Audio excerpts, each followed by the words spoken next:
1923. A Alemanha entra em colapso total. A hiperinflação aniquila a moeda nacional.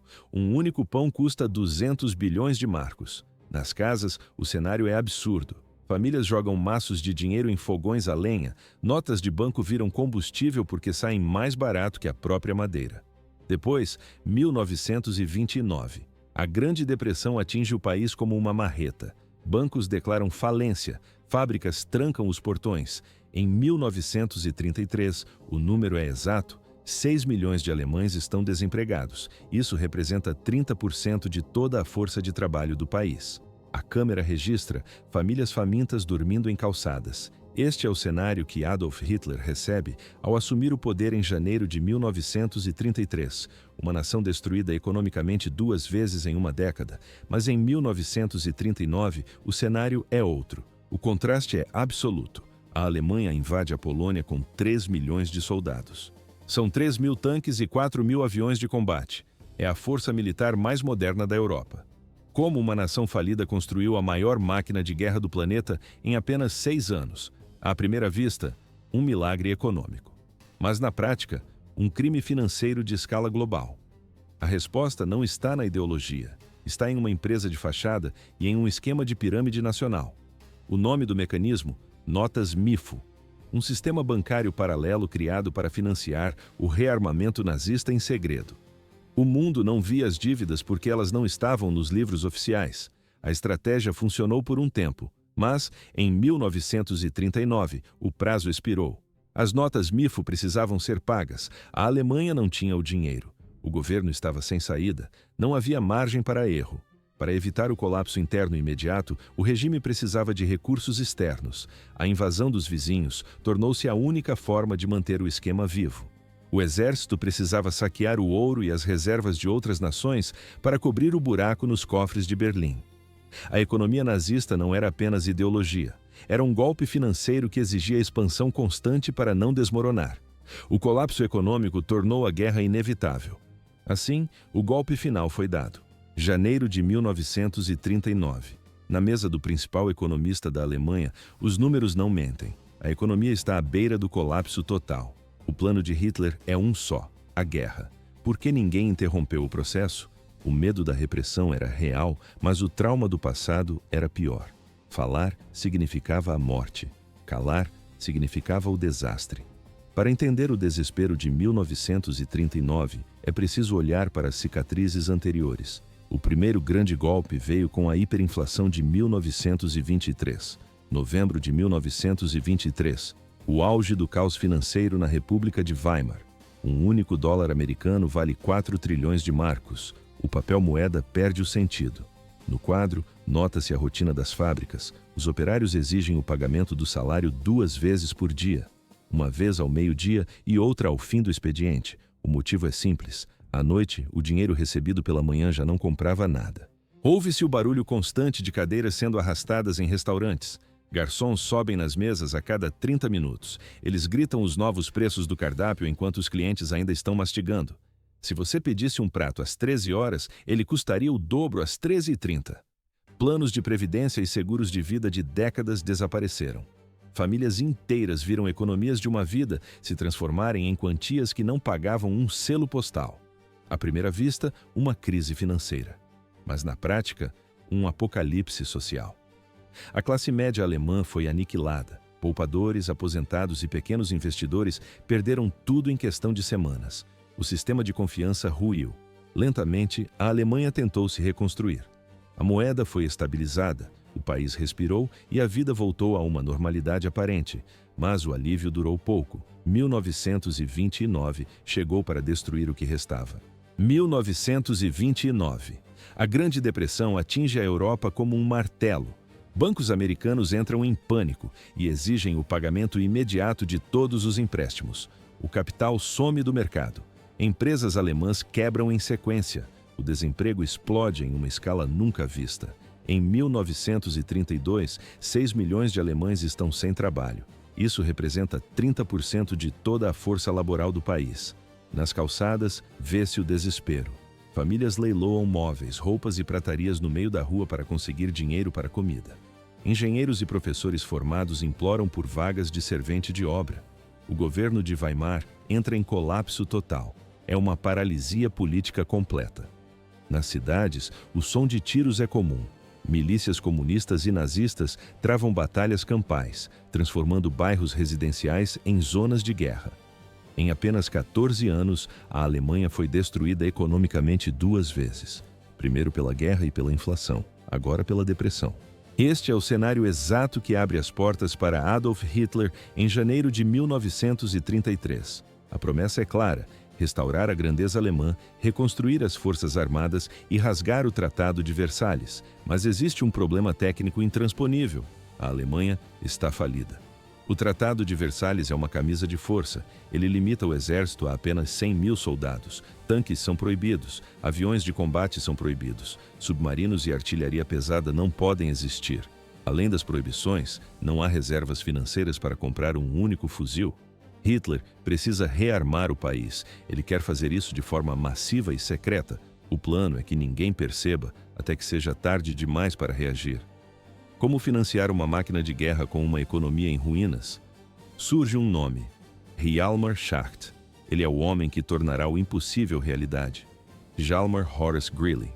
Schacht nasceu em 1877. Ele é banqueiro, economista e um gênio das finanças. Schacht já era um herói nacional. Em 1923, ele ocupou o cargo de comissário da moeda. Ele acabou com a hyperinflation criando uma nova moeda lastreada em terras. A manobra funcionou. O Rentenmark estabilizou os preços. Schacht tornou-se uma lenda viva nos círculos financeiros. 17 de março de 1933. Hitler nomeia Schacht como presidente do Reichsbank, o Banco Central Alemão. Em agosto de 1934, ele assume também o Ministério da Economia. A missão dada a Schacht é uma só: financiar o rearmamento em massa. Existem 3 condições rígidas para o plano. Primeiro, ninguém pode notar o movimento do dinheiro. Segundo, a inflação não pode voltar. Terceiro, a escala real da produção bélica deve permanecer oculta de observadores estrangeiros. Schacht é brilhante e já tem uma estratégia desenhada. O desafio de Hitler é físico. Para construir tanques, aviões e navios, o Estado precisa pagar siderúrgicas, fábricas de armas e gigantes químicas. O custo é astronômico. Por que não apenas imprimir dinheiro? Se o Reichsbank rodar a prensa para pagar as faturas, 2 desastres acontecem imediatamente. Primeiro, a inflação dispara. A população alemã não aceitaria isso novamente após o trauma de 1923. Segundo, os pagamentos apareceriam nos livros contábeis oficiais. O mundo veria o rastro do dinheiro. O esquema precisava de um truque contábil para existir nas sombras. Extratos oficiais do Reichsbank. Governos estrangeiros monitoram cada linha desses documentos. Eles verão que a Alemanha está se rearmando. Eles vão intervir antes da Alemanha estar pronta. Hitler precisa de dinheiro invisível. O capital não pode gerar inflação. O montante não pode aparecer nos registros oficiais do Estado. Hjalmar Schacht encontra a solução. Em 1934, Schacht cria uma empresa. O nome oficial, Metallurgische Forschungsgesellschaft, MBH, Sociedade de Pesquisa Metalúrgica Limitada. A sigla para os íntimos, MIFO. No papel, trata-se de um consórcio de pesquisa. 4 gigantes da indústria alemã detêm as ações: Siemens, Krupp, Rheinmetall e Gute Hoffnungshütte. O capital nominal é de apenas 1 milhão de Reichsmarks, um valor insignificante para o mercado internacional. Na realidade, a MIFO não produz nada. Ela não faz pesquisas. É uma casca. Uma empresa de fachada com papel timbrado, um escritório vazio e uma conta bancária. Mas essa empresa fantasma vai financiar o maior programa de rearmamento da história. Como o esquema funcionava na prática? Imagine um fabricante de armas alemão em 1935. O governo ordena a produção de 1.000 tanques de guerra, mas o Estado não paga em moeda corrente. Eles pagam com notas MIFO.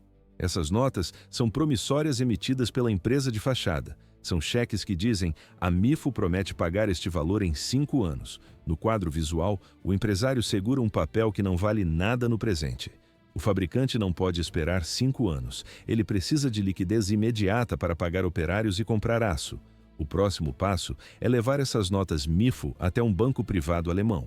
O banqueiro analisa os papéis. Ele sabe que a MIFO tem o respaldo secreto do Reichsbank. Ele sabe que o Banco Central da Alemanha vai honrar esses títulos no futuro.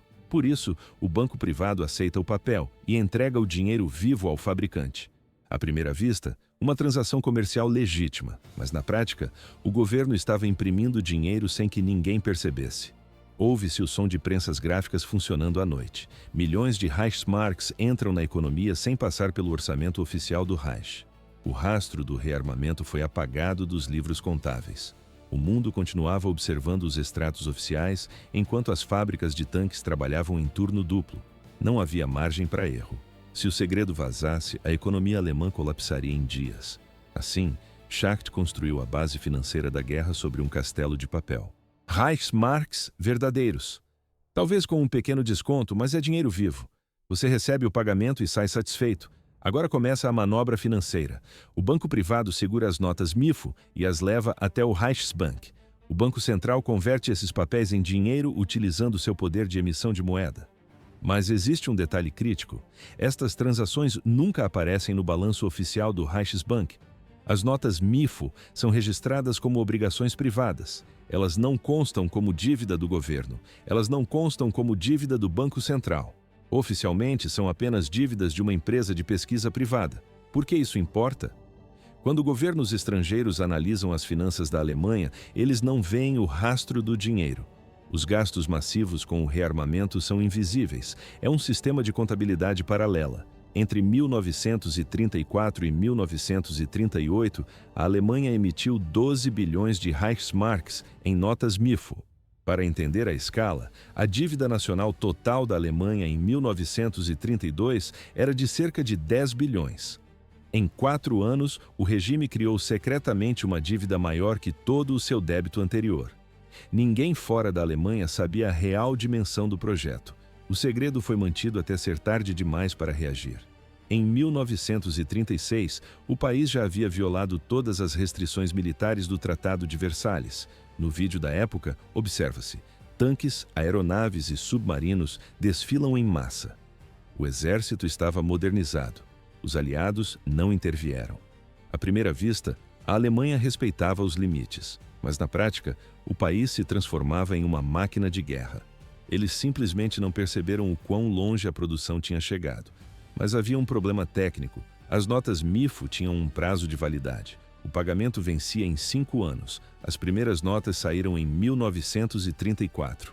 O vencimento estava marcado para 1939. A Alemanha não possuía 12 bilhões de Reichsmarks para quitar a dívida. O cofre estava vazio, o cronômetro avançava, não havia caminho de volta. É neste ponto que a comparação com o esquema Ponzi se torna exata. O funcionamento é simples. Você promete retornos altos aos investidores, paga os primeiros com o dinheiro dos novos que entram. O sistema funciona enquanto o fluxo de capital continua. Mas, eventualmente, o dinheiro novo acaba. Os novos investidores acabam. O esquema desmorona, todos perdem tudo. A economia da Alemanha nazista funcionava exatamente assim. Por que o sistema não quebrou antes? Parecia um milagre econômico. Mas a realidade era um jogo de dívidas ocultas. As notas MIFO eram apenas promessas de pagamento para o futuro. O plano de Berlim era simples: usar o crescimento econômico vindo da guerra para quitar os boletos. Em 1938, o plano falhou. A economia alemã não gerava receita suficiente para cobrir as notas que venciam. O esquema precisava de dinheiro novo e precisava rápido. Onde conseguir 12 bilhões de Reichsmarks quando suas fábricas já operam no limite? A solução foi direta: roubar de outros países. Março de 1938. A Alemanha anexa a Áustria no episódio conhecido como Anschluss. A imagem da época mostra tropas cruzando a fronteira sem resistência, mas os números mostram o verdadeiro objetivo. A Áustria possuía reservas de ouro, moedas estrangeiras e ativos industriais pesados. A Alemanha confiscou cada centavo. Setembro de 1938. O Acordo de Munique é assinado. A Alemanha toma a região dos Sudetos da Tchecoslováquia. No ano seguinte, o exército ocupa o restante do país. Na filmagem, nota-se: tanques alemães desfilam por Praga. O espólio é massivo. A Tchecoslováquia entregou suas reservas de ouro e a fábrica de armas Škoda. Era uma das instalações de armamentos mais avançadas de toda a Europa. O governo nazista tomou o controle total das máquinas. Setembro de 1939. A Alemanha invade a Polônia. O território polonês oferecia produção agrícola, recursos naturais e carvão. Mais do que isso, milhões de pessoas para o trabalho forçado. A Alemanha drenou tudo o que podia. À primeira vista, era expansão territorial, mas na prática, era sobrevivência financeira. A economia nazista não era apenas imoral. Ela foi estruturalmente projetada para exigir a conquista permanente. Sem novos saques, o sistema parava. Como definiu um historiador, eles precisavam invadir países para manter as luzes acesas. Hjalmar Schacht previu o desastre. Em 1937, ele enviou avisos claros a Hitler.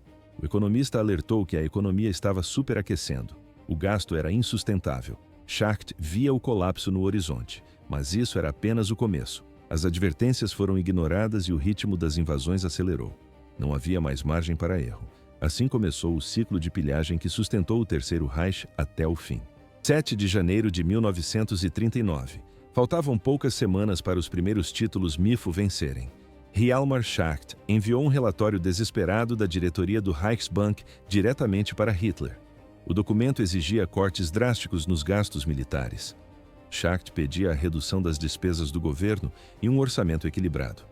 Para ele, esse era o único caminho para evitar uma inflação descontrolada. Hitler ignorou o aviso. No quadro, a reação veio rápida.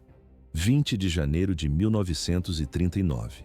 Hitler assinou a demissão de Schacht da presidência do Reichsbank. Schacht havia construído a máquina financeira do Reich, mas ele também instalou nela uma bomba relógio. A solução de Hitler para evitar a explosão foi alimentar o mecanismo constantemente, alimentar com a Áustria, com a Tchecoslováquia, com a Polônia. Mais tarde, com a França e a União Soviética. A guerra não era apenas uma questão de ideologia nazista, era uma necessidade econômica absoluta. Por que o conflito se tornou inevitável? O sistema estava quebrado. Em 1939, a Alemanha tinha apenas duas saídas: o colapso financeiro total ou a expansão violenta. Hitler escolheu a expansão. À primeira vista, os títulos MIFO eram o motor.